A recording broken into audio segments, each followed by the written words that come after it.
This is the Comics Alternative Webcomics, a look at the 2017 Eisner Award nominees.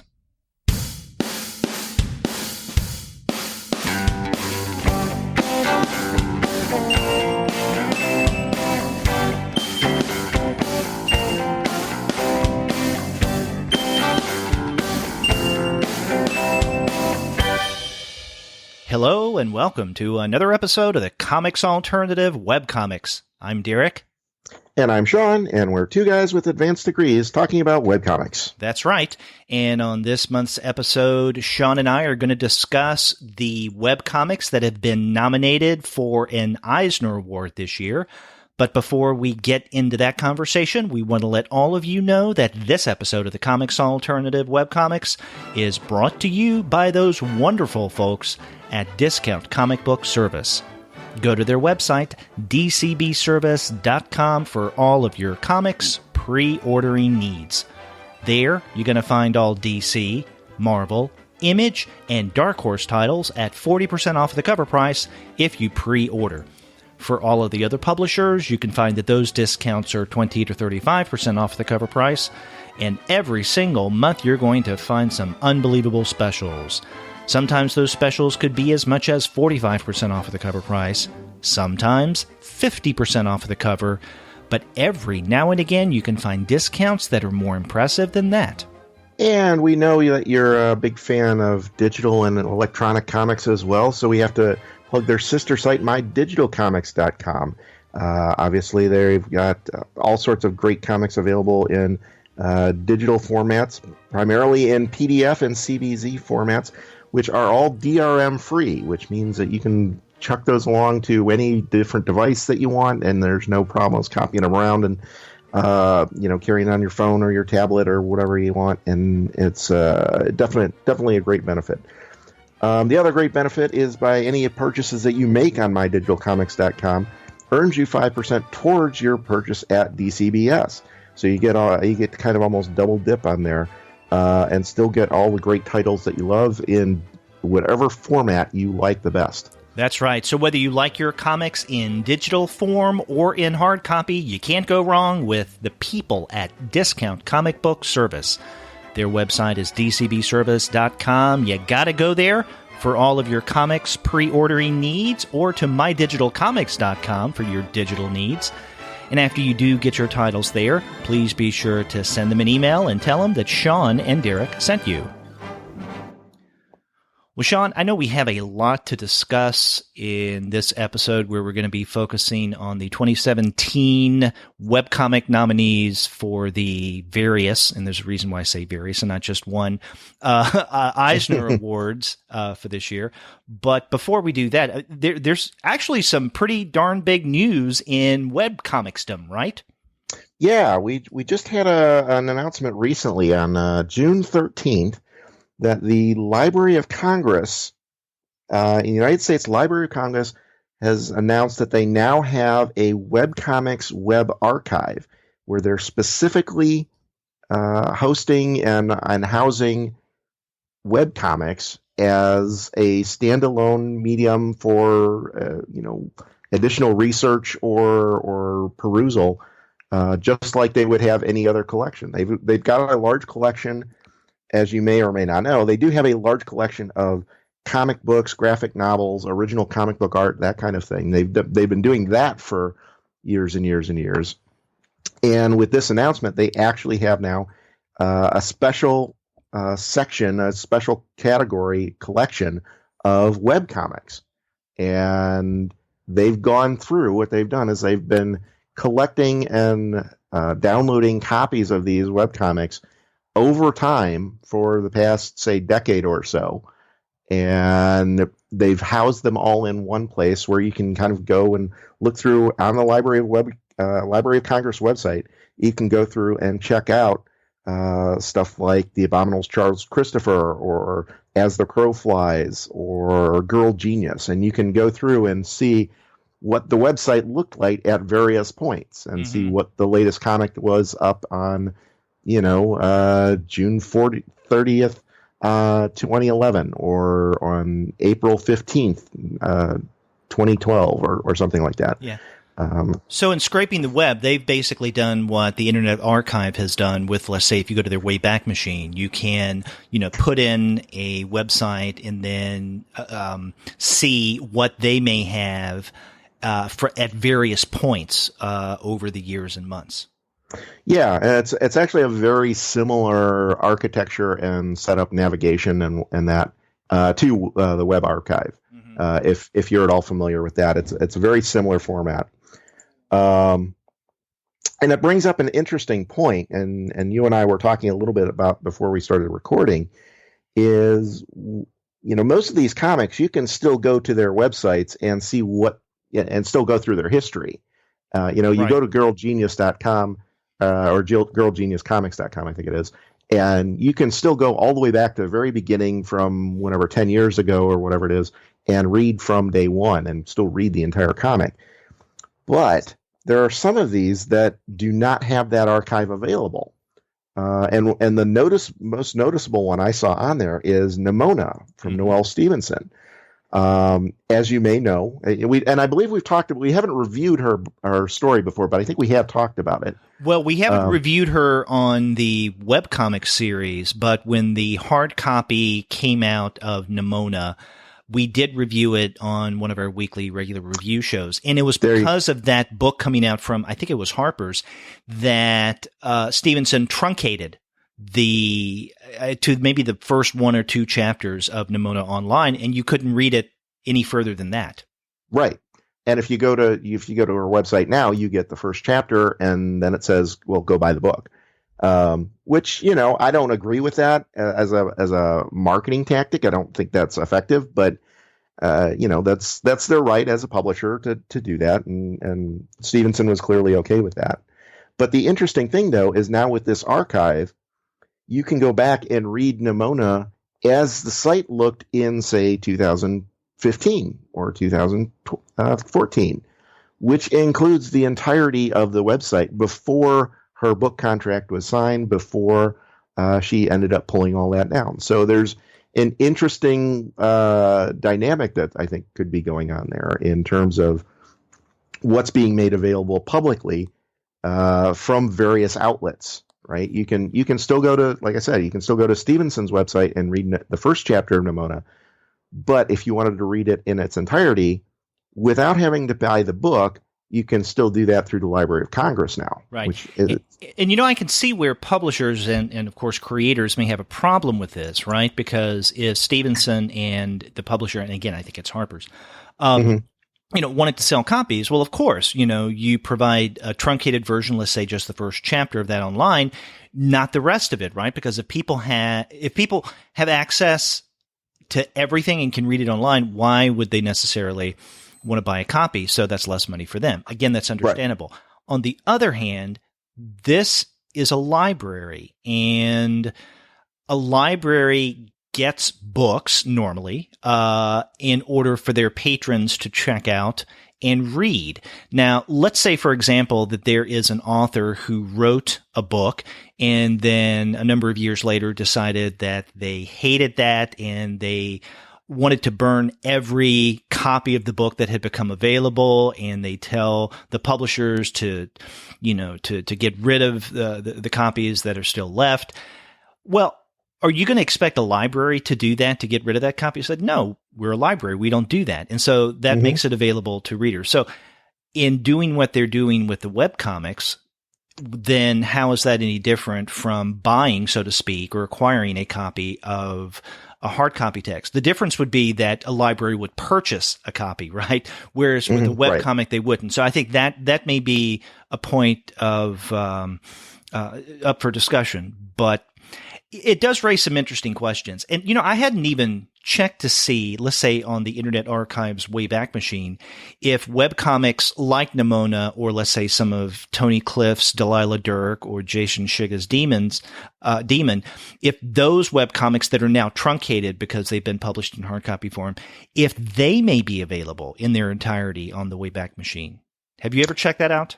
I have not checked those specifically. I know I've looked for webcomics before, and some of them end up getting archived, some not.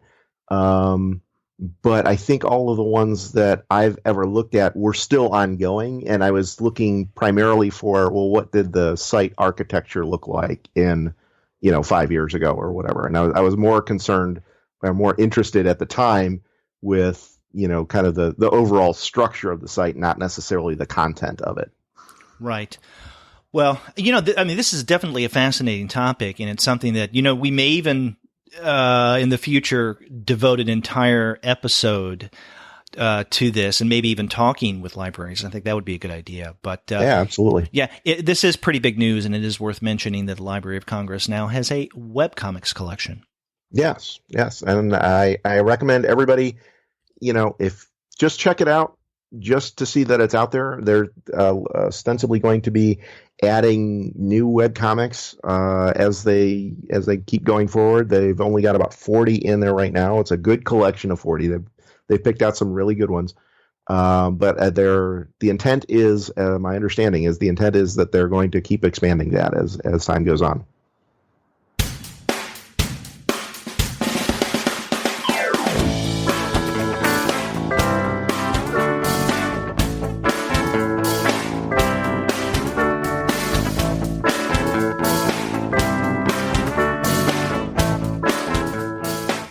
Okay, well, you want to get to the meat of this month's episode. Yeah, we got Eisners to talk about this time around. That's right. Now, last month when we did our webcomics episode, we did announce and very briefly discussed the nominees for the Eisner Awards in not one but two categories. And one of the things that's very notable this year is that the Eisners have divided the kind of digital comics category into two, right? So there's a category for best webcomic and another for best digital comic. Now, when you and I first saw this, we were both pleased and excited that they finally made this decision, because, I don't know, it's kind of a point of contention, right? That they would conflate digital and webcomics. It didn't need to be that way. But then if you start looking at the detail of those categories and the nominees, one of the things that we lightly touched upon last month, and we're going to get into to deeper detail this time around, there's really not much distinction between webcomics and digital comics, because they're digital comics nominated under the best webcomic category, according to at least our definition, and they're webcomics nominated under the best digital comics category. So let's just say right now that and anyone can go to the Eisner Award website and see what these nominees are. But for best webcomic, the nominees are Bird Boy, Deja Brew, Jaeger, The Middle Age, and On Beauty. And for best digital comic, it's Bandette, Edison Rex, Helm, On a Sunbeam, and Universe.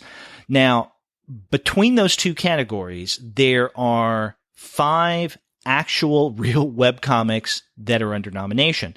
You and I, and those are Bird Boy, The Middle Age, and by the way, Bird Boy is by Ann Sabla, Middle Age by Steve Conley, On Beauty by Christina Tran, On a Sunbeam by Tilly Walden, and Helm by Jahanazeb Hassan and Mercurio Caballero. And excuse me if I'm stumbling over those names. Now, we're only going to discuss 4 of those because in a previous webcomics episode, we did discuss Bird Boy. And so we're not going to, double dip there. So we're going to be discussing today The Middle Age, On Beauty, Helm, and On a Sunbeam. But, there's a problem here in this mixture and understanding still of webcomics and digital comics. And, Sean, when you and I discovered this, I think I don't know if you want to call it a screw up or a misunderstanding. I emailed Jackie Estrada, who oversees the Eisners every year, to ask about the criteria for defining webcomics and digital comics. So I'm going to share with you and our listeners what she sent me. And these are the categories that the judges went by. Okay. They define a webcomic this way. Webcomics are designed for viewing on the web. The The most common format is horizontal, with episodes posted and updated on a regular basis, but they may also scroll down the browser page or have some animated elements or navigational features. They can be part of an overall website that includes multiple titles, such as Stila or Aces Weekly. They can have their own unique site, usually that of the creator, or they can be a feature/series on a web magazine or publication. Okay, so that is how they're defining, and the judges defined webcomics. For the digital comics category, this is what the judges were going by. Digital comics are the same format as regular printed comics and are usually available for viewing and downloading as complete issues. These are what you will find on Comixology, Monkey Brain, DC Digital, Dark Horse Digital, etc. They can also be one-shots available from a specific creator or publisher. Now, it's my contention, and I don't know if you feel the same way, Sean, that whereas these definitions are somewhat helpful, they're definitely not airtight by any means. And I think maybe expecting something airtight may be a little too hopeful, but I think that these are just much looser than they should be. On top of that, the criteria that they presented here, that at least Jack Estrada sent me, apparently the judges didn't adhere to these. In some cases. I'm not sure though if it was necessarily the judges didn't adhere to them or whoever was nominating. There's something in the nomination process got lost or whatever. It could be that the judges were, and I don't know the intricacies of how Eisner judging works, but it's possible that the judges were given, here's what's available for webcomics, here's what's available for digital comics, and they're maybe just sitting down at that point. It's already been categorized as far as they're concerned, and they're just checking for, the quality of content, and they're looking for a good story, good art, or whatever. Right. And they may not have had any actual say in, oh, hey, why are we reviewing this? This is a webcomic, or why are we reviewing this? And this is a digital comic. So I hesitate to put blame on any one person. Because of that, I think there's enough fogginess in the selection process that maybe just things got a little loose in there, and maybe just like you said, maybe not tied down tight enough. Yeah, you're being much kinder than I am, and I don't want to be too much of a hard ass. But okay, and granted that, I understand that when individuals, artists, publishers, what have you, when they nominate something for one of the categories for an Eisner Award, they indicate what category or categories they would like it nominated for, right?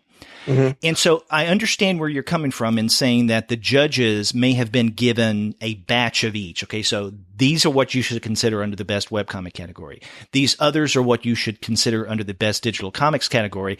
And those are determined by what the creators or publishers, I want you to judge this as a webcomic or a digital comic or what have you.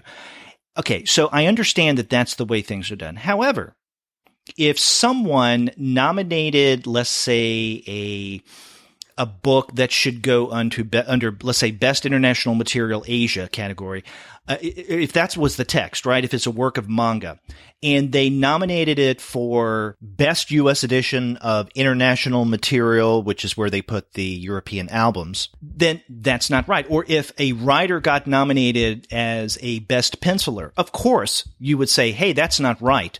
We as judges and everyone overseeing the Eisners need to follow the criteria here. In other words, there has to be some kind of control gate, right, as to what could be nominated. Yeah. And if these definitions that I've read of webcomics and digital comics are what they went by or what they were supposed to go by, we nonetheless have problems here. Because in terms of digital comics, there are two egregious, let's say, webcomics nominated under the best digital comics, and that is Helm and On a Sunbeam. By no means whatsoever are they, according to the criteria, in the same format as regular printed comics, right? and in fact, I'll point out too, the creators on those websites say they're webcomics. Yeah. On a Sunbeam actually says a webcomic in the title graphic on the homepage. Right. Exactly. And then under webcomics, some of the things that are problematic here, and in fact, there are two, and both of them are Stila comics, and that's Deja Brew by Tanika Stotz and Sarah Duvall, and Jaeger by Ibrahim Mustafa. Those could be great comics, and we're not judging those comics in any way in terms of our, let's say, concerns or gripes with these categories for this year. But Stila, while online, I would not consider a webcomic outlet for this reason. Stila, you can begin reading something online through a web browser on Stila, let's say maybe the first chapter. But after that, if you want to read more, then you have to get the app and then download the rest of the comic that way. So that's definitely not a digital comic that is designed for viewing on the web, at least in its entirety. And so I think that that's highly problematic. And there are other websites besides Stila that do this, right? Now, there are some webcomic sites that have their own app that, or a collection of different webcomics that have their own app, but also have a web presence to where you could read those comics in their entirety through a web browser or through an app. Stila is not one of those. Nonetheless, Stila has two in the best webcomics category. Yeah, and here's another one. I think this boils down to the definitions, right. Because as you were reading through that definition from Jackie Estrada, it specifically calls out Stila as an option for there. I disagree with that for all the reasons that you just cited, right? But that's another one where I think we need to figure out where, I don't know, does it have to be a hard line? I don't know. But I think I agree with you. I think in these two cases, at least, those are very much digital comics, and make more sense. They read much more like something you pick up on Comixology, right? Which I think we're all pretty much in agreement that everything on Comixology is basically a digital comic, right? If you actually look through Stila, you look at their app, you look at their website, there's a lot more similarities to Comixology than not. You can, in fact, I would argue Comixology is probably closer to webcomics than Stila is, because you still have to purchase the various comics through Comixology, but their entire process is still, there's a better web experience available where you don't have to have the app to read through the entire thing. It's, arguably not as good an experience, but it's still possible. Right. So go ahead. No, I was going to say, what a lot of this really comes down to, I think, is that we, or I guess specifically the Eisner Awards, they're grappling with a particular format that is relatively new to comics. And so, and it's also one that's not, I think, keenly understood. In fact, in talking with a number of comic scholars over the past year on the topic of digital comics and webcomics, a lot of them make no distinction between digital and webcomics. And so this is something that is, I guess, a problem or a misunderstanding, especially with the definitions that many people make, not just the people behind this year's Eisner Award nominations. And I think it would be useful if you and I briefly defined our terms for webcomics and digital comics, as you and I did on our or actually, I think it was Andy Wolverton and I did on our very first episode of the Webcomics Monthly series. Although Wolverton and I did pull from the abundant criticism that you've done in the past on making these definitions. Yeah, honestly, I do remember that. It was your first episode, and I got called out pretty heavily, as I recall, before you and I had ever met or anything. So, right. So now a webcomic is, as the Eisner's definition indicates in that first sentence, designed for viewing on the web. And I think that that really is the bottom line, right? They're called webcomics because they are narratives, they're comics narratives that are available and created to be available through the World Wide Web.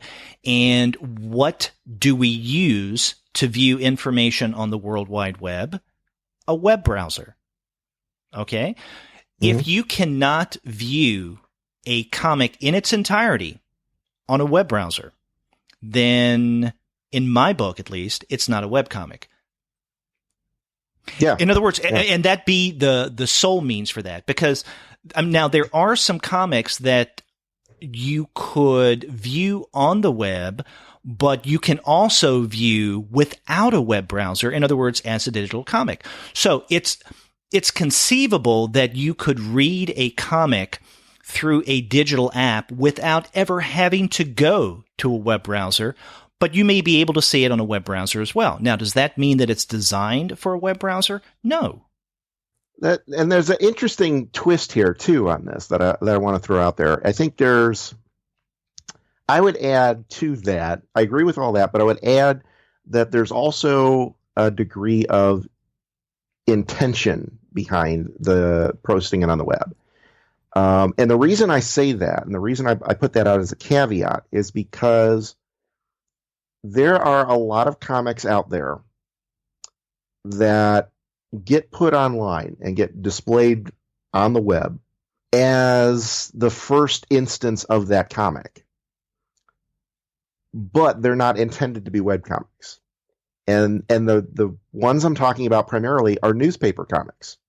If you look at Garfield, if you look at Peanuts, if you look at, well, Peanuts is probably a bad example since that's over and done with, but if you look at Garfield, if you look at Beetle Bailey, if you look at Hagar the Horrible, any of those string of newspaper comics that you know, those are all published online before a newspaper actually prints them, right? Because they go up through the syndicate's website, they go up at midnight Eastern time. Mm-hmm. And the newspapers are still being printed. They're still doing the final press runs and everything. Those pages aren't, that there's no ink on pages for another hour or two yet. And granted, we're only talking, not very much time. It was only an hour or two difference perhaps. But there's still, Garfield is technically shown on the web before anything else. But no one would call that a webcomic. And the reason is because it's intended for newspapers. Mm-hmm. And the same thing is there's a lot of comics out there that are intended for one format or another, happen to be put online, doesn't necessarily make them a webcomic. I don't think. I think there needs to be some degree of intention that goes along with that. Because I think if you're just saying it's available on the web and can be read through a web browser, I think then you're bringing in a bunch of other stuff that's not really I think most people would not consider webcomics. And newspaper comics I think are the biggest, easiest example, but there are other intentions as well where you put a promo out there for a printed book or something like that. But right. Yeah, and herein lies even more confusion, at least to some, is that webcomics are digital in nature, right? I mean, mm-hmm. They're definitely not print. So, right. I mean, I teach webcomics in some of my classes, and what I always tell my students is all webcomics are digital comics, but not all digital comics are webcomics. Yes. Yeah. So, and again, we don't want to beat up on the Eisners this year for this kind of fuzziness of definition and categorization. I mean, I think we think it's a great thing that they've divided the two or these formats into two: the webcomics category and then the best digital comics category. I've been arguing that for years. Yeah. On the other hand, it would be nice if they were a little more diligent in adhering to certain definitions and even the standards that they've established. Yeah. Yeah, and I think that's the key. Is I think they just need to nail down those definitions more. I'm absolutely thrilled to death that they finally pulled out webcomics and digital comics as separate categories. I don't think it's fair to compare, the two within the same category. And I think there's two very different mindsets. There's two different very ways of creating one versus the other. I'm thrilled that they did that. I think, I would just say that, we just need to nail down those definitions a little bit more rigidly. Right. And then along with that, let's say maybe we can offer our services. Every year they include journalists and comic scholars on the board. So, hey, if they want to reach out to the Comics Alternative, we'd be more than happy to help. Hey, Jackie, if you're listening, you got two volunteers right here.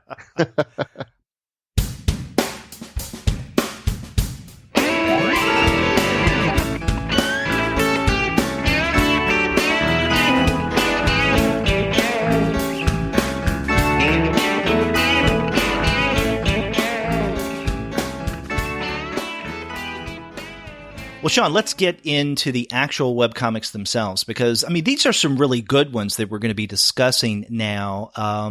And let's actually start with the best webcomic category. Of the 5, there are, as I mentioned, 3 actual webcomics, and I am not including the 2 from Stila. As good as they may be, they're not webcomics. Sorry. And the 3 that are webcomics are Bird Boy, The Middle Age, and then On Beauty. You and I are going to discuss The Middle Age by Steve Conley and then Christina Tran's On Beauty. Let's begin with The Middle Age, because we may have been a little rough on the Eisners, so let's get a little jovial now with this comic. It's I think of the 4 that we're discussing, this is the most fun. Well, yeah, it's clearly of the 4 of them, this is clearly the one with the most intention and deliberate intention at humor, right? There's the basic story. Well, actually, we should back up and tell people how to get to it first, I suppose. Right. And so you can, you can find this on Steve Conley's website, and this is Steve Conley, one word, SteveConley.com. And you can find it from there. But if you want to be a little more specific, it's steveconley.com/the-middle-age. Yeah. And the story there is, as kind of implied just by the name, it's kind of a sword and sorcery type of fantasy comic, about, this knight, I guess you could call him. I don't think he's actually called a knight at any point, but he's called Sir Quint. He is called Sir, so yeah, I guess that would indicate a knighthood. A knight who gets a magical sword that he's hoping to use to help save the princess. A very, very kind of typical story in that sense. But what he soon finds is the sword itself is cursed, and they're kind of bonded together, and he can't get rid of it. Or more accurately, the sword can't get rid of him. Right. Which is an interesting twist. Further making this interesting is that the sword talks. It has its intelligence. It can chatter away and tell you what's going on or provide advice. But the challenge here, and where a lot of the humor comes from, is Sir Quimp, who I should have mentioned earlier, is this protagonist here. Sir Quimp is kind of a hapless doofus, and overweight, awkward. Overweight, awkward, just kind of generally clumsy, looks like a kind of goofball. And Maledicta, the Blade of Woe, for lack of that's the sword. For lack of a better word, is pretty much just an asshole. Right. Yeah. And there's sarcastic, I don't think there's, bitter, nasty, ridiculing. Yeah, there's really not. This would absolutely be the last sword you would want to pick up and be bonded with in any way. Mm-hmm. And we're not too far along in the story yet, but basically, there's that meeting is right on page 1, essentially, and he soon finds Sir Quimp soon finds himself being chased by dragon skeletons and orcs and all sorts of evil, ugly, nasty fantasy creatures. And we start learning a little bit about his quest, about what he's trying to do, and how he's trying to get along in and manage this quest with the sword that frankly doesn't want to help him, and thinks he's a doofus and everything. And it actually brings up some interesting. I think this next point I'll make is speaks to the type of humor that Connolly's bringing to this. Is when I say the sword is cursed, it's not that if you pick up the sword you have a curse put on you. It's that the sword itself has a curse put on it, and that's what I was kind of hinting at earlier. Is it's not that Sir Quimp is cursed to carry the sword; it's that the sword is cursed to be stuck with Sir Quimp, and the sword is much more angry about this situation than Sir Quimp is. Sir Quimp is hey, great, I got a good sword and I can go fight dragons and be heroic and et cetera, et cetera.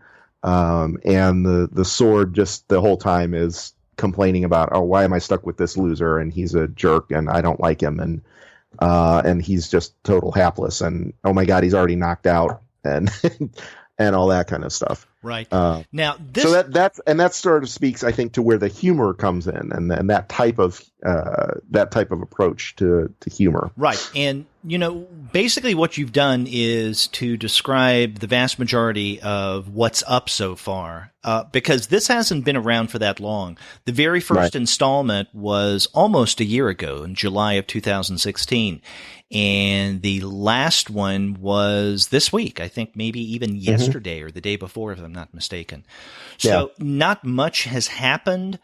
Now, let me ask you this. This is a humorous comic, and I have to say I found the jokes throughout funny. Did you feel that especially with the sarcasm and the ridiculing of the sword itself, right? Maledicta, the Blade of Woe. Did you find that after a while that joke was running maybe a tad thin? I honestly, I don't think it could have gone on. I don't think they can carry it for like the entirety. I don't think it can go for the full run of this thing. I don't know that it didn't quite wear thin for me just yet. But I don't know that it would take much more to do that. Particularly, I guess what helped me get through that is he starts to get away from that in the more recent chapters. Right. I mean, it's still there. The sword's still complaining and being a jerk and whatever, but whereas that was the central focus of our, the initial, I don't know, dozen or 2 dozen pages, whatever. And as part of a character introduction, once we start getting out of that and getting into the meat of the story, we've said, okay, we've established, okay, here's the type of person Sir Quimp is, here's the type of character the sword is, here's the basic plot that we're going for. Once we kind of got past those points, that part didn't fall away, but it kind of started stepping back a little bit in favor of, okay, well, here's some other characters and here's some other things. And I agree. When they started introducing more characters, and I'm not talking about the orcs that Sir Quimp and the Blade fight early on, but other figures that are relatively recent, and I think the most prominent of which is Melvin, who is the brother of Merlin. And so once they introduced him as a character, I felt that they were that Connolly was freshening things up a bit, because I was starting to feel that the jokes, as funny as they were, it was just a shtick that was running a little thin. But then we have Melvin, and then along with that, another character, a duck. His name is Waddlebottom, the Lord of all Ducks, who says nothing more than quack, but Melvin can interpret that in any number of ways. So, I mean, again, kind of a different source for the humor. If we're going to have more scenes, more characters, more adventures with Sir Quimp and Maldicta, the Blade of Woe, which I'm sure we will, then I think that would be a way for Conley not to keep coming back to the same joke over and over again, where the Blade is dissing Quimp. Yeah. Getting him into trouble, but Quimp ultimately succeeds, right? Because that's what happens at the very beginning several times. Yeah. I think as I was kind of scanning through some of the pages here, and as we're talking, and one of the other things I kind of forgot a little bit, but I think was another source of humor that I think helped, at least for me, kind of defrayed some of that one note gag kind of thing. There are other jokes in there too, right? It's not, and what I'm specifically thinking of is some of the naming conventions that Connolly uses for, okay, here's a tale of, this other knight that happened to be, trying to slay the dragon before, and I'm following in his footsteps. And we have character names like Sir the Redacted, and there's a there's a big black bar over whatever his name should be, or Prince hastily scribbled. Yeah. There's some other jokes along those lines that I think, again, for me at least, made things feel a little fresh even before we get to the additional characters and whatnot. Right. Yeah, I really do enjoy and appreciate Steve Conley's sense of humor. Let me ask you, are you familiar with some of his other webcomics, such as Astounding Space Thrills and Bloop? You know what? Astounding Space Thrills is one of the first comics I recall reading on the web. Really? Way back. I don't even remember when that was. But at least a good decade ago, probably more like 15, 20 years at this point. I remember Steve as being one of the very early adopters of webcomics, from a professional sense. There were people out there putting out their webcomics, certainly before him, but Steve Conley was the first person I remember who was already a professional cartoonist and then got into webcomics. And he started with, I remember reading Astounding Space Thrills, like I said, way back in the day. I want to say that was late 90s. I don't remember the exact date, but I think that was, I want to say 98, 99, something like that. He actually he figured out that model. He was one of those early people who figured out that model really early on, because he would put out Astounding Space Thrills. He put out Bloop after that, gave it away for free on the website, and everybody was like, what the hell are you doing? But then he went ahead and then printed those up afterwards and sold those. And he was one of the first people that I saw do that at least seemingly successfully. Yeah, and you mentioned the word professional a few times. We should mention that Conley's website in these various webcomics, not just the Middle Age, very professionally done. And they're easy to navigate. You have links to the kind of things that I think every webcomic creator needs. So, for instance, it's very easy to go to the very first page of a webcomic or the latest one, to scroll through from one to the other. You can easily find the RSS feed. There's even a link for the cast, which, unfortunately, a lot of webcomics creators, even those with quite a large cast, don't have a cast page. And, you can find out what other works that Conley does. There's a link to his portfolio. Everything looks good. Everything is clean. Everything is navigable. And it's a fun webcomic. Absolutely.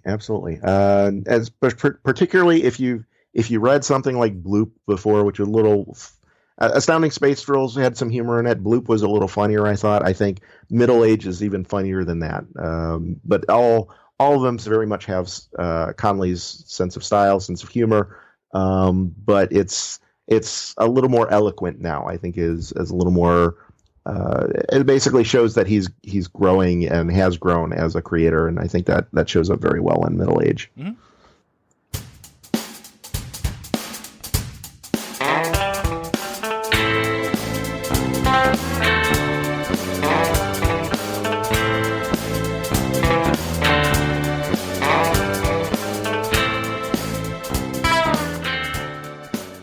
Well, let's move on to the next webcomic that we're going to be discussing, and this is another that is nominated under the Best Webcomic category at this year's Eisner Awards, and this is On Beauty by Christina Tram, and you can find this on Tran's website, which is sodelightful.com, and that's one word, so delightful. And specifically, you can get to this because she has a number of links from the main site. But if you go to sodelightful.com/comics/beauty, then you'll get to the very beginning of On Beauty. Now, this is one I see on both the first and the last pages a date of October 2016. So I don't know if this started on October of 2016 or if it ended, but whereas the middle age is currently ongoing, On Beauty has already completed. So this is a complete webcomic, and it's one that is in, 62 pages or 62 installments. So it's a relatively short webcomic. Now, Sean, how would you describe On Beauty? Well, it's kind of an easy one. Is what Tran does typically is a lot of like personal memoir type stories almost. So On Beauty is basically is a period when she was living in South Korea, in Seoul particularly, and I guess that would be North Korea.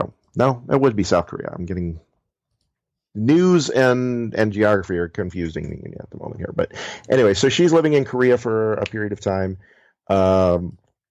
just going about her daily business, doing bike rides, walking to the museum, going to work, all that kind of fun stuff.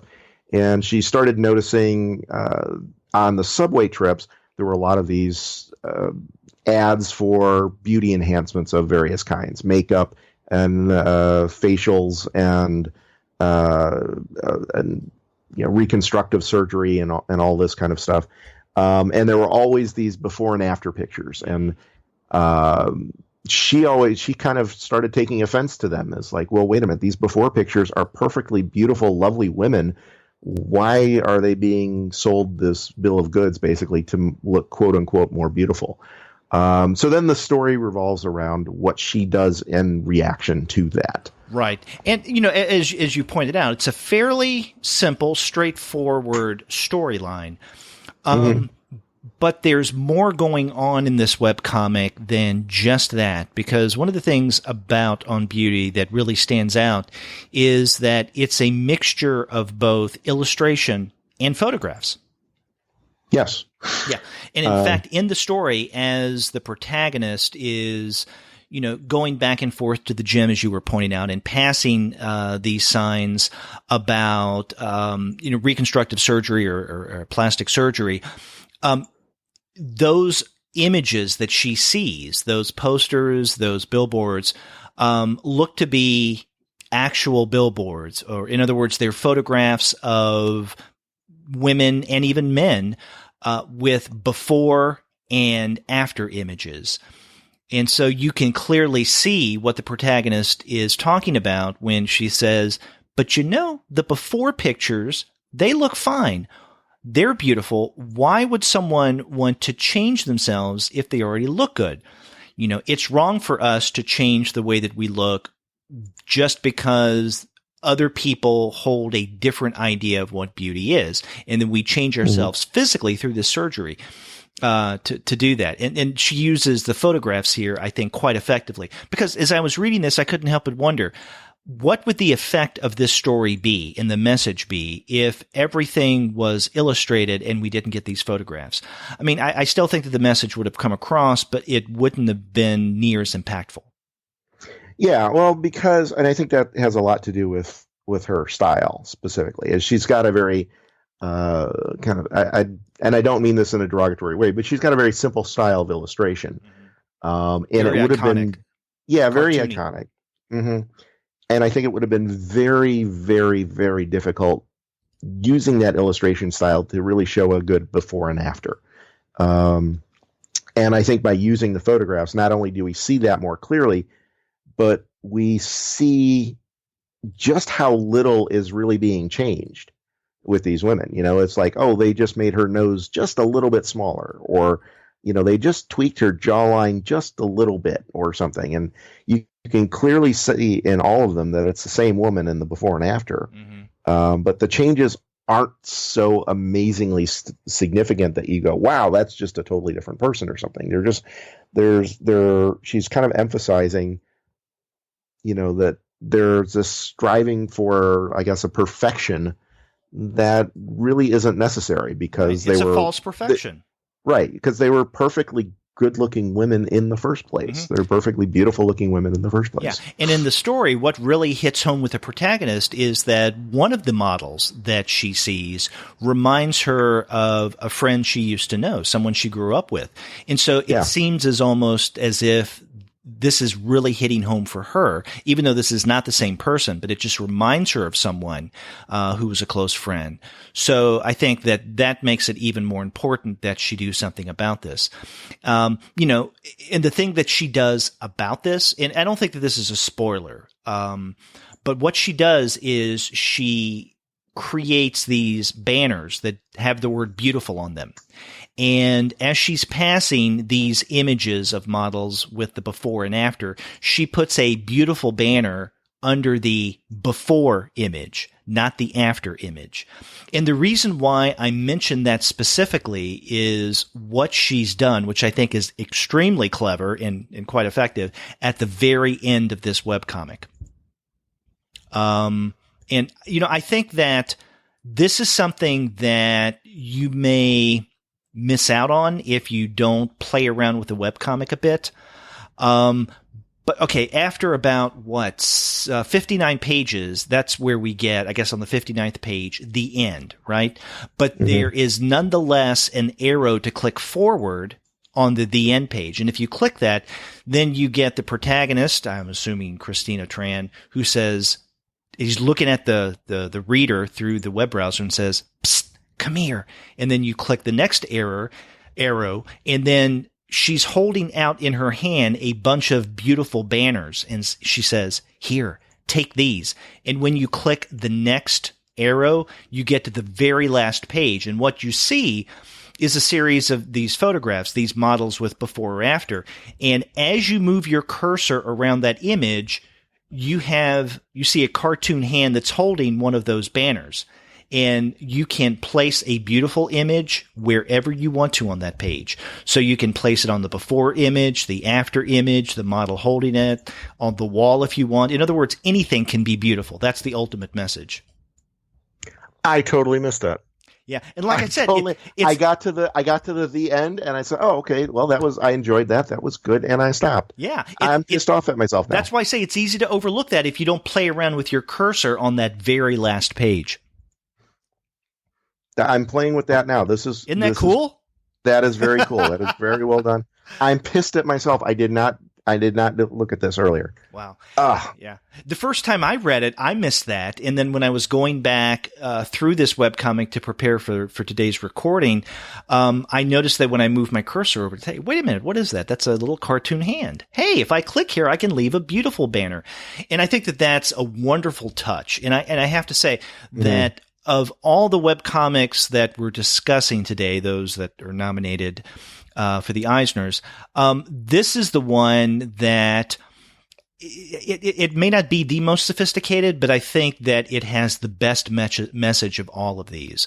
And the way that Christina Tran handles this idea of how we determine beauty and what that does to us as a society, I think is quite effective.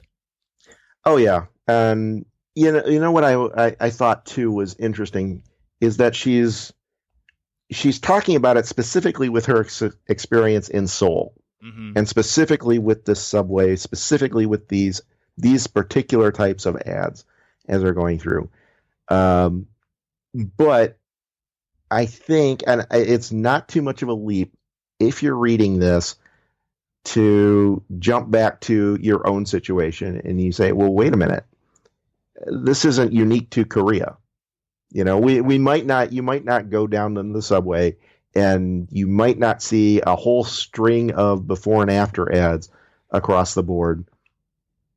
But this isn't that different than, a series of makeup ads or a series exactly. of the Cosmo magazine is nothing but this, right? Oh yeah. And I think the message, because it's kind of centered in Korea originally, it allows her to kind of get you to the point without hitting you over the head with it, right?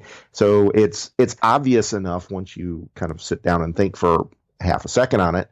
But because it's got that little bit of remove to it, I think it kind of forces the reader to kind of think on it on their own experience and their own interpretation of what they're being sold as beautiful. Exactly. Now, yeah, and you mentioned, magazines like Cosmopolitan, commercials all the time tell us this stuff. Oh yeah, you see it before or after. And a notorious one is, let's say, those Nutrisystem commercials that we see on TV that Marie Osmond shills for. And I have to say, when I was a kid growing up in the 1970s, and there was the Donnie and Marie show, I had a thing for Marie Osmond, and I still do. And so several years ago, when she started to do this thing with Nutrisystem, I was disappointed because, I liked her before. And now she's extremely thin. I won't say anorexic, but, what it does is it underscores this understanding of what beauty is in a way that it is very unnatural, right? To the point that we have to deny our bodies certain things, or we have to change it surgically in the case of this webcomic on beauty. And that's just unfortunate. Yeah. Yeah. But yeah, I totally agree. This is by far the most powerful message of a webcomic I've seen. And, where it doesn't, like Conley's, I think is better illustrated. From a technical point of view, but she's Christina here has a much more powerful message, I think, and that goes a long ways.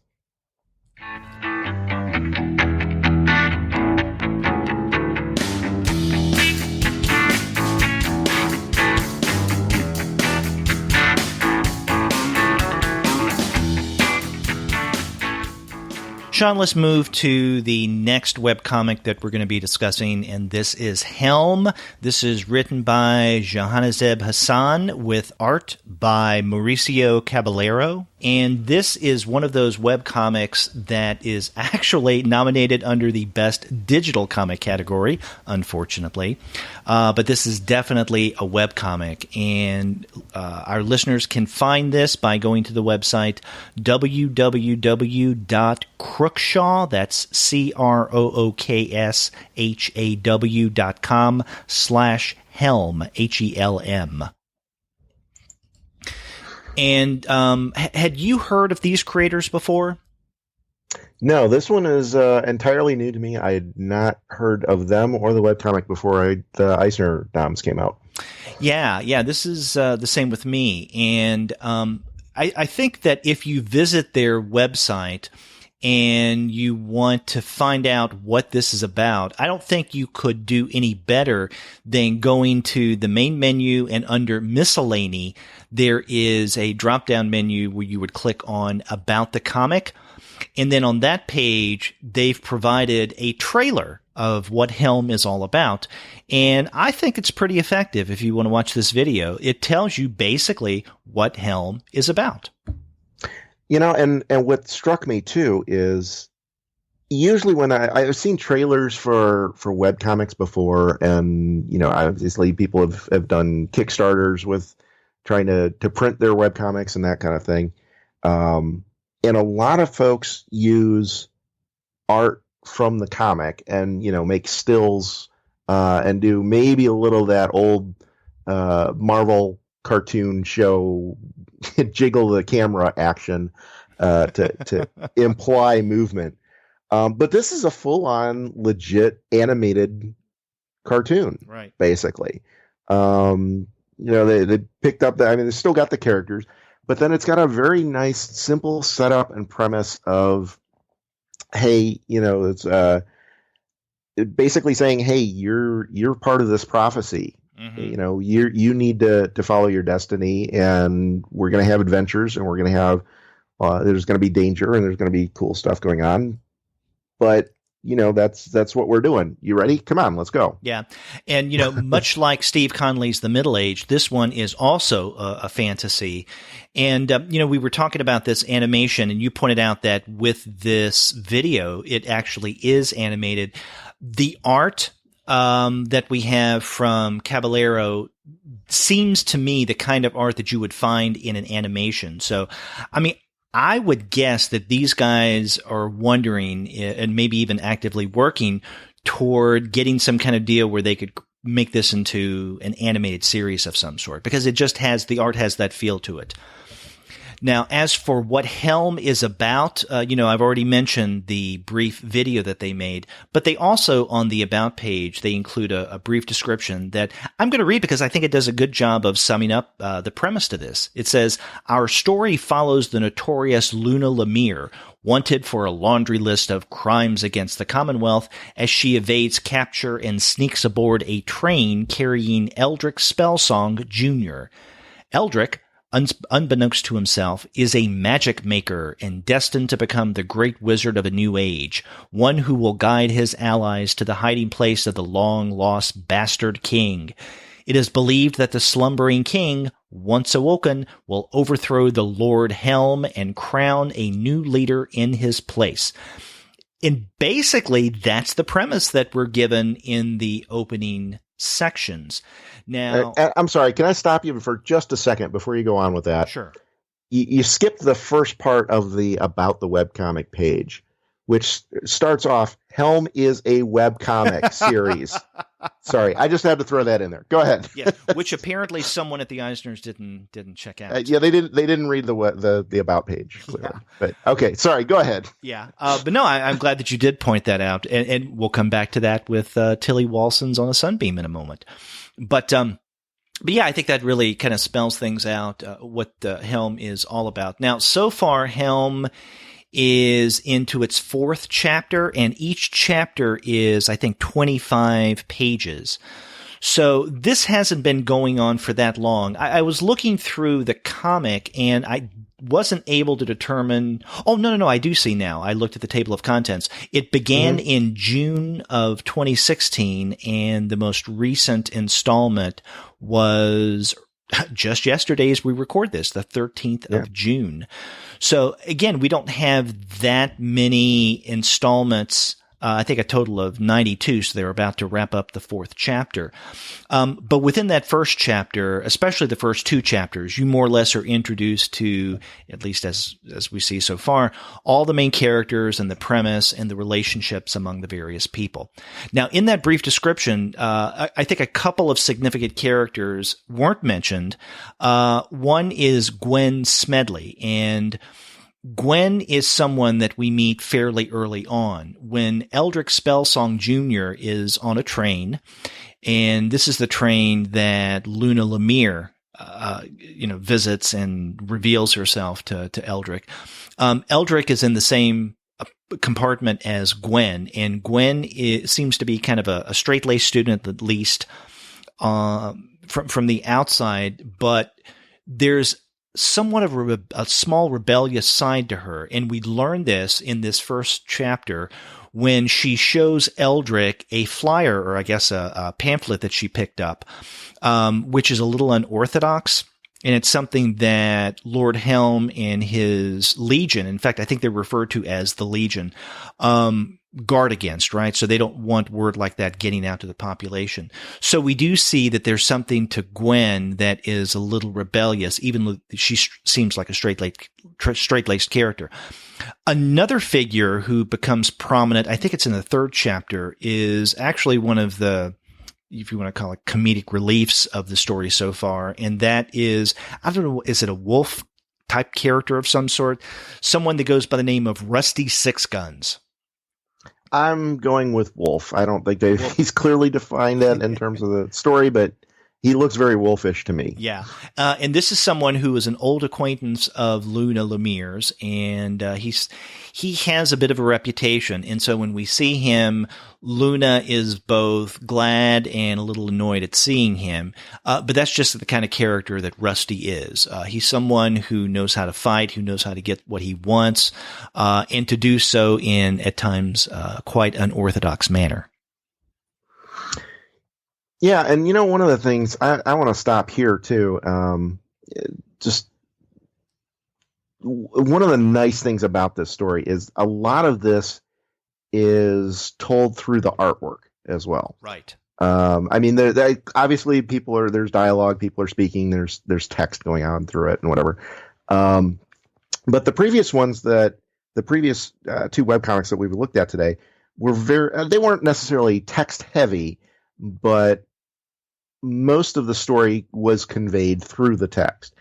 And there's certainly a lot of that here too, but I think there's a lot to be said for the art that goes on, and that there are a lot of things that are kind of subtle and nuanced, kind of going in the background, that advance the story along, particularly the subplots and individual character pieces, that just is not present in the text proper, right? And I think that's an interesting development and an interesting way. It's not just interesting, but a very nuanced way of presenting the story with all of this other stuff going on. You learn about the characters, you learn about the plot as it goes forward, just by the way they stand, by the way their expressions look, what the background characters are doing.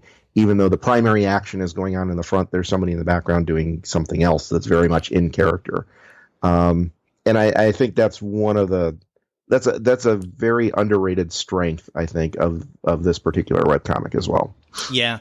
As I mentioned, it's one that still is in its very early stages right now. So, I mean, we don't have much story to go on, but you're right. What story is there is, I think, to a large degree revealed through the illustrations. So Caballero does an incredible job with the script that Hassan has, in that, if you had, as you were insinuating, I suspect that if you take some of the dialogue out of the pages, readers could still get a sense of what was going on and who the characters are and what their relationships are. Yeah, and I'll go a step further too. There's a lot to be said for the world building that's going on, right? You get a very good, solid sense of place as you're kind of as these characters are moving in and out of different locations and whatever. There's never the sense that, oh, okay, here they're in a castle. Oh, yeah, they're on a train. It's, oh, no, they're on this train. Oh, they're in this castle. And there's a very deliberate attempt at individualizing not just the characters, but all of the locations, all of the artifacts that they pick up, all of the their gear and all that. All of it is very particular and very designed across the board, or at least it feels very designed. And I think that adds a lot to, like I said, not only kind of the background character development and story, but also the overall world building. We get a better sense of where we are in the broader perspective of what this kind of fantasy setting is. Mm-hmm. Exactly. This is something that our listeners can also check out. And again, the website for this one is www.crookshaw.com/helm.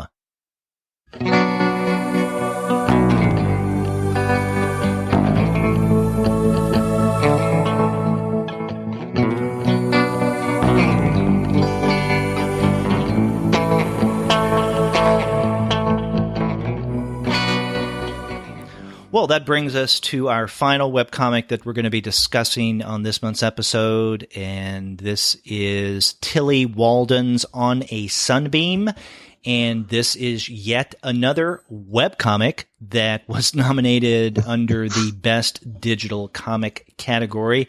In fact, if you go to the very first page of On a Sunbeam, and that actually is onasunbeam.com. So Walden makes it really easy. It's On a Sunbeam, a webcomic by Tilly Walden. Mm-hmm. I don't think you can get any clearer than that this is a webcomic. It's not any clearer. I don't know why. Anyway. Exactly. And, even, okay, it nominated under the digital comics category. And again, the criteria that we have is the same format, a digital comic, as a regular printed comic. In no way whatsoever, by any stretch of the imagination, no matter how many drugs you're on, could on a Sunbeam be associated with the same format as a regular printed comic. This one just completely astounds me because this is a webcomic that in fact, of all the webcomics that we're discussing, of the 4 for this month, this is the one that is the most involved, the most elaborate, especially in terms of story. And we have the most material, I think, of any of the ones that are nominated. And this is also an already completed webcomic. It's in 20 different chapters, and you see those 20 chapters as you scroll down the initial page. When you click on one of the chapters, then you find that it is a webcomic that you don't scroll through page by page by page, but with each chapter, you scroll down. So in that sense, it's very similar to the kind of webcomics that we find on Study Group. And, we've looked at a number of study group comics, both on the regular webcomics episode or our monthly webcomics episode and our regular weekly review show. We've discussed study group stuff before. So I guess in no way whatsoever is this presented in a format that is like a regular print comic. I mean, it's conceivable that you could break up the scroll down chapter into individual pages, but why would you even consider that given the way that it is formatted and presented to the readers? This is something that really you could only view as a webcomic. Now, again, if Walden wanted to, she could, I guess, come up with a print edition of this, and there would be nothing wrong with that. But the way that this was originally presented, and you were talking earlier about intention, as a webcomic. Yeah, and there's a lot of stuff that's going on here that I think I agree with you. I think that you could break this up in a way and do it as a series of pamphlet comics or as a graphic novel or something. But it would, and I can see, as I'm kind of scrolling through, I can see where there are enough kind of natural breaks in the storytelling that, okay, yeah, that could be a page, and okay, yeah, that could be a page, and okay, yeah, that could be a page. And I think she's probably got in mind that, yeah, she'd maybe like to print this at some point. So I think it's partially formatted for that, at least with that in the back of her mind. Mm-hmm. But it works so well as a webcomic. I don't know why you would aside from the fact that she could make money at it, I don't know why you would prefer that format in terms of reading it. It flows very well. It takes full advantage of that kind of perpetual scroll option, or infinite scroll, as McLeod once described it. And it works so well for so much of this story. It would be a shame to see that broken up, I think. Right. Now, there's a part of me that thinks that we may still see this come out as a print publication in graphic novel form for this reason. Tilly Walden is, I think, of all the creators that we're discussing this month, is the one who is most closely associated with print comics. Actually, she's the one that I'm most familiar with. Almost exactly 2 years ago, in 2015, she came out with her very first book, and this is from Avery Hill, the UK publisher. And that book was The End of Summer. And in fact, I interviewed Tilly for the Comics Alternative, and it was her very first podcast interview. And so if our listeners are interested in that, go to our website and do a search for Tilly Walden, and they can find that interview. So The End of Summer came out in 2015, but she's also had a couple of other books that have come out, and I think both of these are with Avery Hill. Another one from 2015 is I Love This Part, and then one from last year is A City Inside. Now, I've read all of. Have you read her work previously before this? No, this is the first encounter I've had with her. Yeah, I suggest that you check out these earlier works, The End of Summer, A City Inside, I Love This Part. They're great stories, great art. I think that what I see here on a Sunbeam, this is typical Tilly Walden, at least typical from everything I've read so far. So you have some similar themes, certain characters, the fact that you have humans who are riding cats. That's what you had at The End of Summer. I mean, it's really interesting, fun stuff.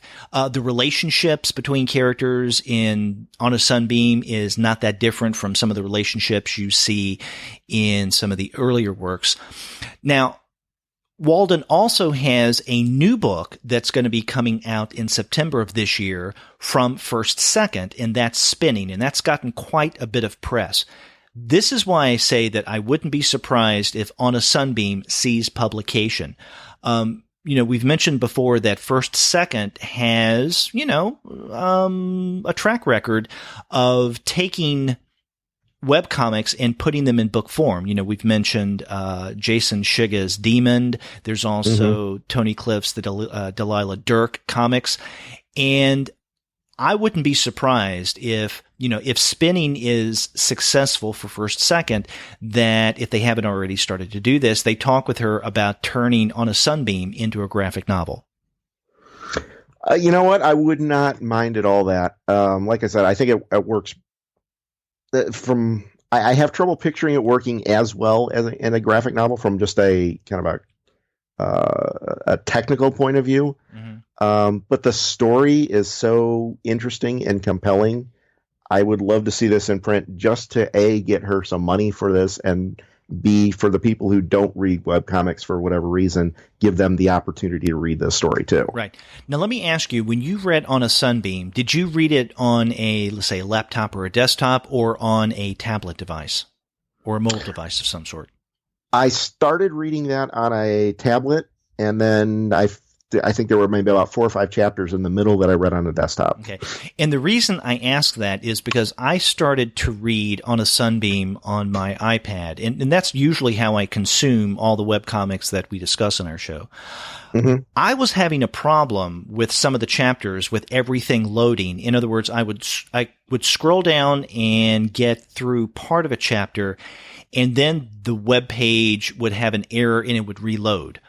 And more times than not, really? Yeah, it would take me to where I left off, but then it would reload again. And after so many times, I would get an error message. And I tried this with a variety of chapters, and it kept happening. And I don't know if it had something to do with my internet connection or my tablet. It shouldn't have. Or if it had something to do with the fact that so many graphics are loaded on the page. As I mentioned, a chapter is on one page. You just scroll down and see everything. And maybe the sheer amount of images that are loaded with each of these pages or chapters was causing some problems with my tablet. So I was curious if you had something similar happening. You know what? I did not get, on either of the devices that I looked at it on, I did not get any error messages or having to reload the page or anything like that. But I'll tell you what I did see, which might point to where you were running into problems, is, as you said, it has to load a lot of graphics for each chapter. And what I was seeing is that I would start scrolling down and I'd get, a couple of pages worth of comics in, and I'd get to where the next graphic should be, and I would just see a gray box. A gray box, yeah. But only for like a second or two until the graphic actually loaded. But if I scrolled down too quickly, I would see more of those. So, and my thinking is that, and I haven't looked at the code to see if she's actually doing this or not. My thinking is she's actually got this set up so that the graphics for the page are loaded dynamically. So they're not all, I don't think they're all loaded when you land on the page. I think they're loaded in, bursts of maybe 5 or 10 or something like that. And then as you scroll down the page, you get to, say 5% down the page or 10% down the page. Then it will load the next set of graphics. Right. And that would explain why, I was seeing them more or less fine and just a little slow on a few occasions. But if there was, depending on what browser or setup, or maybe even your internet configuration at home, that could potentially cause errors, I suppose, because it's basically running a script. It's not just loading graphics; it's running a script to load the graphics. Yeah, and I think that script may have been where you were running into error messages. Right, and one of the liabilities of constructing your webcomic in this way, right, instead of going page, the next page, where you just click through, if you present, let's say, an entire chapter, as Walden does, on just one page, where you have this script, as you mentioned, that could potentially frustrate some readers. Mm-hmm. That being said, that's one of the few quote-unquote critical things that I have to say about On a Sunbeam, because, this is an ambitious story, and we haven't even talked about the story yet, what this is all about. Right. And how would we do this? Because there are a lot of moving parts in On a Sunbeam. Yeah. There's a lot going on here, and I don't mean that as in a negative fashion by any means. It's ambitious. It's very ambitious, but further, it's done well. Mm-hmm. So I guess the easiest way I can describe it is that we're following this. The primary character, I guess, would be Alma or Mia. I'm sorry. Yes. Mia. Yeah. And she's yeah. Okay. Well, let me. I'm having trouble here. This is the story of Mia and her love of Grace. Simple as that. It's a love story, if you want to look at it that way. And that's rather simplistic of me, but that's what On a Sunbeam really boils down to. So, Mia is a young woman who, we learn as the story progresses, meets another student by the name of Grace, several years ago, maybe 5, 6, 7 years, before the action begins taking place in this webcomic. And she's lost touch with Grace. So when we first see her, she starts working for a kind of, I think it's called a reconstruction type company, where they go to these buildings or these ruins throughout different parts of space, right? So in some ways, this is kind of a sci-fi story. And they rebuild these old structures. And so this is where Mia first meets the people who become her close friends, like, the aforementioned Alma, Alma's niece, Jules, and then the other people who work with them, Char or Charlotte, and Elle or Ellison. And so these people take in Mia, and they become part of this reconstruction crew. During the process of various reconstruction jobs and the adventures that they have, Mia begins thinking about or remembering her relationship in Grace when she was back in school. And so one of the things that I think is quite ambitious On a Sunbeam is that Walden does a lot of time shifting, right? So you get a shift from the present to the past, and even multiple points within the past. And along with that, as the story progresses, and you have characters who are dividing up and they're in different locations, you get not only temporal shifts in the story, sometimes within the same panel, but you also get spatial shifts. And the way that Walden handles those kind of storytelling movements between space and time, not every time, but sometimes is through color, in terms of the primary color of a particular comic. And also you can tell sometimes that there's a time shift, like for instance, Mia looks younger in one place and then she looks older in another place. But I think more times than not, she handles those kind of temporal and even spatial shifts by color and the background that the characters are in at the time. Yeah. And what's absolutely fascinating to me is she does such a good job of those shifts that it's almost I mean, you notice those shifts are occurring, and you say, "Oh, clearly we're back in her school days or whatever." Um, but they're so integrated into the story, it just flows very well. And even the pieces, like you said, there are instances where panels shift back and forth, like literally every panel, or sometimes even within a panel, and you have no problem following along. You have no problem seeing how that all the pieces are connected. Even though that, okay, here we're dealing like Mia's school days. You're seeing this relationship revolve with Grace. From literally when they first meet for the very first time, and that seems to have nothing to do with the reconstruction work that she's doing. And those people are entirely different and as totally different situation, totally different setup, and despite that seeming like there's two different stories going on, which I guess technically there are really, or at least in places, there's no problem. I had no problem at least going back and forth between them as she presented it, as she's going through and says, okay, we're basically done with this portion. I'm going on to the next portion. There's this time shift going on. There's a spatial shift going on, and you just run with it. And there was, I don't think in any of the bits that I read had any problems whatsoever figuring out, oh, wait, we've done a time shift or anything like that. It was just so smooth and so well executed across the board. Right. I was super impressed with her storytelling on that. Exactly. And in terms of the world building, I mean, that's also quite ambitious. I mentioned that, you could read this as a science fiction work. You can also read it as kind of a fantasy as well, because it's really strange. The way I'm going to attempt to describe this, the spaceships that the characters move around in are like these flexible fish, right? So think of it as people traveling within a fish, but these are actually ships. But it has that kind of fluid movement. And I mean, the body does move like a fish does, at least that's the impression that I got. And the architectural structures are quite elaborate. And again, that's another characteristic I've seen in many of Tinny Walden's comics, in particular, The End of Summer.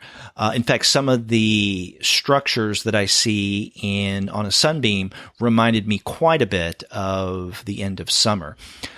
Another thing that I think is a standout about not just On a Sunbeam, but Tilly Walden's work in general is that they're very much enmeshed in a woman's world, and that the relationships that we have are primarily, or if not exclusively, between and among women. And I'm talking about, not just romantic or even sexual relationships, although we really don't get any sexual relationships, anything over here.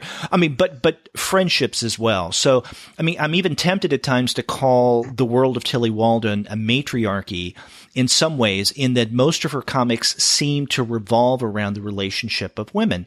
And the thing that she does with this that I think is so amazing is that she normalizes it to where you're reading the comic, and even someone who may be a little uncomfortable with same-sex relationships of any sort, you just take what she does as a matter of fact. It's just so, it's such a natural part of the storytelling that I think readers more times than not would think of it as anything other than what it should be. Yeah. And I think that normalizing, aspect is not, what's interesting about that is she does that for every aspect of the story too. And it's not just the relationships, not just what's going on with the characters, but the whole setting, all of the stuff that's going on around. Like there's it's a science fiction world, as you said, right? And we've got these weird ships. There's these weird games that she's playing. One of them's kind of a Dungeons and Dragons type of role playing game, but then there's this other game that's involves smaller flying fish and capturing planets, and whatever. And Walden doesn't go into enough detail that you can kind of figure out, oh, well, here's how this game is played, or this is what they're talking about when they say this. The whole, that there's the whole thing with the reconstructing buildings, that's kind of there's some little weirdness going on there, and these buildings are just floating in space, and they're somehow kind of almost magically being reconstructed. But all of that just is, okay, just matter of fact. This is how, she doesn't go through an extended explanation of, oh, well, here's how this game is played, and here's what these rules are, and here's this, that, and the other. She's just saying, here's the game. That's all you need to know. Right. For the purposes of the story, that is all you need to know. Exactly. Right? Is exactly what she presents. Yeah. She doesn't add any extra. I'm sure she's got some of this stuff figured out in her head. Right. But she doesn't force that on the reader. She doesn't stop with this huge amount of exposition to slow the story down. It's just enough to get you to follow along, and it just makes everything just clicks and makes sense on that. Exactly. Now, there's some moments in the story where we are given the exposition or the background information of a particular character or relationship or a particular historical moment, but it's necessary. But you're right.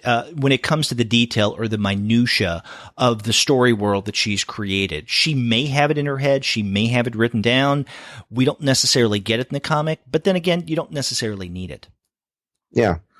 And what's interesting too is I'm scanning back through some of the pages here as I'm thinking about it. And even though my first impression was, this is like you said, it's kind of a love story.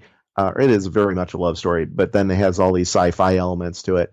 But, as I'm sitting here kind of scrolling back through the story, there's not a whole lot that's really heavy sci-fi. There's honestly, I'm seeing a lot of people just talking. And, okay, they happen to be on a spaceship, or they happen to be, in space, repairing one of these buildings, or they're in the game arena with these flying fish things or whatever. And so there's that sci-fi element of background, but at the end of the day, they're just sitting down talking. And I think that it's rare that you see rare to me anyway, that you see a story that's so embedded in the science fiction and, has done all this world building that she's clearly done, but then literally just uses that as the backdrop and focuses almost entirely on the characters and the interactions. And it's very much a story about the characters. And even though there's these science fiction elements to it, even though there's this kind of weird fantasy element with the flying fish thing, which, frankly, I don't understand, but it's, like I said, you just roll with it. Yeah. You just roll with it. It works. Yeah.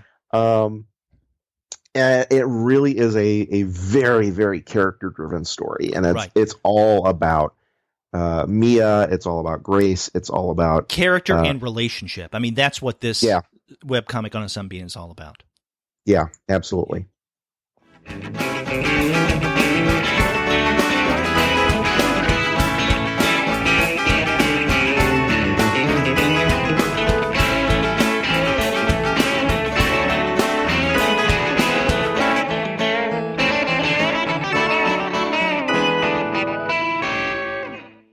Well, 4 really interesting webcomics that we discussed this month, all Eisner Award nominees. We started off with Steve Conley's The Middle Age. After that, we looked at Christina Tran's On Beauty. And then we looked at Helm, written by Jahanzeb Hassan and illustrated by Mauricio Caballero. And then we wrapped up with a discussion of Tilly Walden's On a Sunbeam.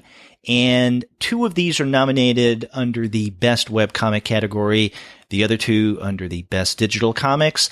Regardless of the reservations that Sean and I have on the process of nomination and the categorization, we wish each of these webcomic creators, along with Sabala and Birdboy, the best of luck.